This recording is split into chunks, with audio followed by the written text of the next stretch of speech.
දෙවියන් වහන්සේ යහපත් මේ උදෑසන නිසා මගේ සහෝදර සහෝදරිය දේව වචනේ මතෙව් සුභාරංචියේ 6 වෙනි පරිච්ඡේදයේ 33 වෙනි පදේ අපි හොඳට හුරු පුරුදු පදයක්.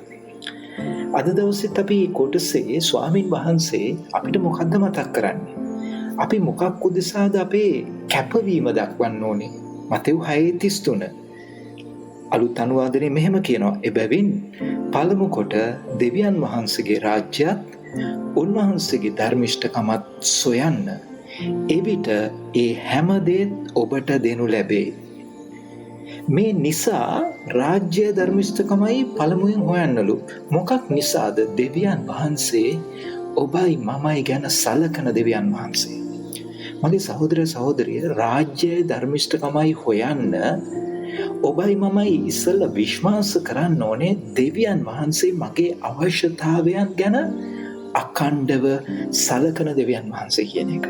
ඒක ඔබගේ මගේ හදවතේ විශ්වාසය කරගන්න. මොකද ඊශ්‍රායල් සෙනග අවුරුදු 40ක් කානාන් දේශයට යනකම් උන්වහන්සේගේ සැපයීම එක දවසකවත් හිඟ කළේ නැහැ. නැති තැනින් උන්වහන්සේ සැපෙව්වා. ඔබගේ මගේ ජීවිතෙත් ඊට වැඩිය වෙනස් විදිහකට උන්වහන්සේ ක්‍රියා කරන්නේ නැහැ. ඉතින් උන්වහන්සේ කියන්නේ මොකද්ද? ප්‍රමුඛතාවය. වෙලාව ගන්න, කාලය දෙන්න. මොකටද? දෙවියන් වහන්සේව දවස ගන්න, උන්වහන්සේගේ යහපත්කම හොයන්න. උන්වහන්සේගේ ඒ රජ්ජුරුවන් වහන්සේගේ යහපත්කම හොයන්න. ඒකට අපි කාලය ගන්න ඕනේ මගේ සහෝදර සහෝදරි. අපි මොකටද වැඩි කාලයක් දෙන්නේ ජීවිතේ? දවසේ වැඩි කාලයක් දෙන්නේ මොකටද? අපේ රස්සාවට වෙන්නේ නැති. අපි ඉගෙන ගැනීමේ වැඩ කටයුතු වලට වෙන්නේ නැති. අපේ නැත්තම් අපේ විනෝදාංශ වලට වෙන්නේ නැති. අපි සිහි කරලා බලමු මගේ සහෝදර සහෝදරිය. අපි කොතනද වරද්දගෙන තියෙන්නේ? දෙවියන් වහන්සේ අපි ගැන සලකනවා. ඇයි අපේ ජීවිතේ උන්වහන්සේ ගැන සැලකිලිමත් වෙන්න බැරි? කාලය ගන්න. මොකටද? ස්වාමින් වහන්සේගේ මොහොන සොයන්න.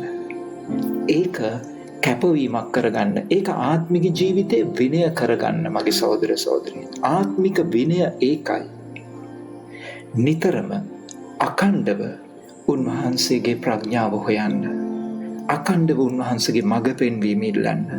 අඛණ්ඩව දෙවිදුන්ගේ යහපත්කම දකිමින් උන්වහන්සේගේ රාජ්‍යයේ කාරණාවල් වලට අපේ සිත යොමු කරමු.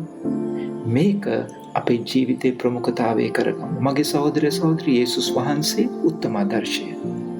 යේසුස් වහන්සේගේ ජීවිතේ පියාණන් වහන්සේගේ කාරණා උන්වහන්සේගේ මුල් තැන. ඉතින් අපිත් එසේ කරන්න අද තීරණ පියවර ගමු. අපේ ජීවිතයේ රටාවල්, අපේ ජීවිතයේ තියෙන පුරුදු අපි වෙනස් කරගමු. එතකොට දෙවිදුන්ව සැබවින්ම ඔබයි මමයි අත්දකිනවා. ඔබට ජේසුස් පිටයි සුබ දවසක්.